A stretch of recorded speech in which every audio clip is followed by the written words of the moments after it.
Hello friends, स्वागत है आप सभी का एक बार फिर से आपके अपने यूट्यूब चैनल मिक्स नॉलेज पर। फ्रेंड्स, आज का ये वीडियो छठ पर्व पर आधारित है, जिसमें आपको इस वीडियो के माध्यम से यदि आप पहली बार छठ का पर्व मनाने जा रहे हैं तो उसका संपूर्ण जानकारी देंगे, जिससे आपसे किसी भी तरह की गलती होने से छठ माता की पूजा में आप बच सकें। तो चलिए शुरू करते हैं वीडियो। और यदि आपको मेरे द्वारा दिया गया जानकारी पसंद आए तो प्लीज वीडियो को लाइक और चैनल को सब्सक्राइब करना ना भूलें। भगवान सूर्य देव को समर्पित संपूर्ण रूप से यह त्योहार पूरी स्वच्छता के साथ मनाया जाता है। इस व्रत को पुरुष और स्त्री दोनों ही समान रूप से करते हैं।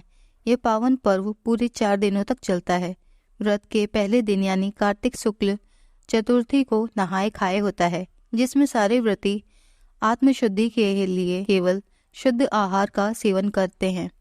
कार्तिक शुक्ल पंचमी के दिन खरना रखा जाता है, जिसमें शरीर की शुद्धिकरण के बाद पूजा करके सायंकाल में ही गुड़ की खीर और पूड़ी बनाकर छठी माता को भोग लगाया जाता है। इस खीर को प्रसाद के तौर पर सबसे पहले व्रतियों को खिलाया जाता है और फिर ब्राह्मणों और परिवारों में बांटा जाता है। कार्तिक शुक्ल षष्ठी के दिन घर में पवित्रता के साथ कई तरह के पकवान बनाए जाते हैं और सूर्यास्त होते ही सारे पकवानों को बड़े बड़े बांस के डालों में भरकर निकट घाट पर ले जाया जाता है। नदियों में ईख का घर बनाकर उन पर दीप भी जलाए जाते हैं। व्रत करने वाले सारे स्त्री और पुरुष जल में स्नान करके इन डालों को अपने हाथों में उठाकर षष्ठी माता और सूर्य देव को अर्घ्य देते हैं। सूर्यास्त के बाद अपने अपने घर वापस आकर पूरे परिवार के साथ रात भर सूर्य देवता का जागरण कर इस जागरण में छठ के गीतों का अपना एक अलग ही महत्व है। कार्तिक शुक्ल सप्तमी को सूर्योदय से पहले ब्रह्म मुहूर्त में सायंकाल के ही तरह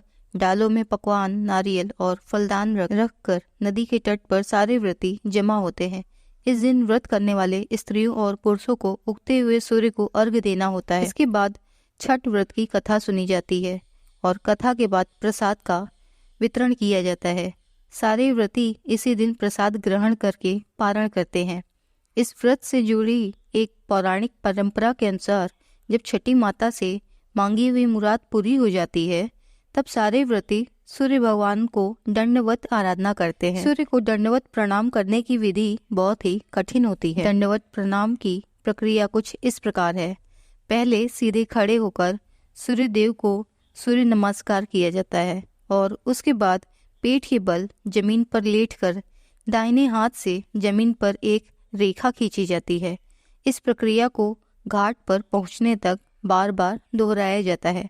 इस प्रक्रिया से पहले सारे व्रती अपने घर के कुल देवता की आराधना करते हैं। फ्रेंड्स, वीडियो में आइए अब जानते हैं कि छठ पूजा का महत्व क्या है। छठ पूजा का महापर्व मुख्य रूप से उत्तर भारत के राज्य बिहार, झारखंड और पूर्वी उत्तर प्रदेश में बड़े ही धूमधाम से मनाया जाता है।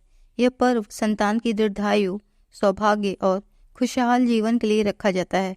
मान्यता है कि छठ पूजा करने और सूर्य को अर्घ्य देने से सारी मनोकामनाएं पूरी हो जाती हैं। फ्रेंड्स, वीडियो में आइए अब जानते हैं कि छठ पर्व से संबंधित नियम, क्योंकि जहां छठ पर्व का यहाँ इतना महत्व है, वहीं इससे संबंधित कुछ नियम भी हैं जिनका पालन करना अत्यंत आवश्यक है।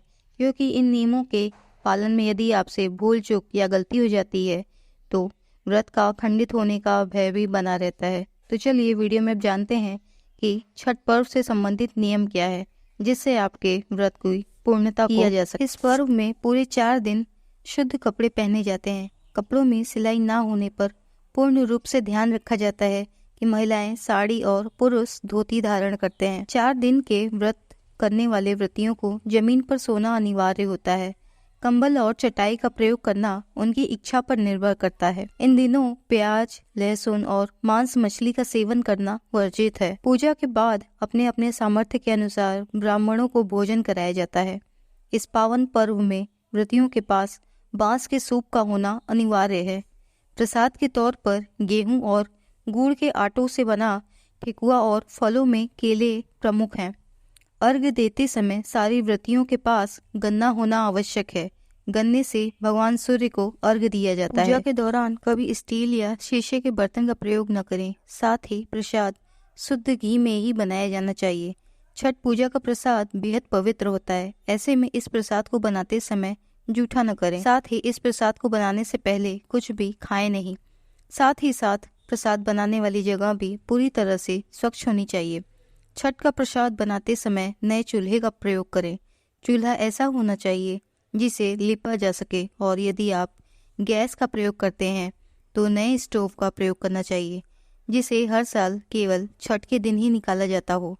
छठ पूजा से पहले इस्तेमाल किए गए चूल्हे का दोबारा इस्तेमाल नहीं करना चाहिए। फ्रेंड्स, तो ये था छठ महापर्व से संबंधित नियम तथा व्रत विधि की जानकारी। यदि आज का आपको ये वीडियो पसंद आया तो प्लीज़ वीडियो को लाइक और चैनल को सब्सक्राइब करना ना भूलिएगा। आप सभी को छठ महापर्व की ढेरों शुभकामनाएं मिक्स नॉलेज चैनल की तरफ से। मिलते हैं जल्द ही आपसे फिर से किसी नई वीडियो में। तब तक के लिए टेक केयर, बाय बाय। आप सभी की सारी मनोकामनाएं पूर्ण हो।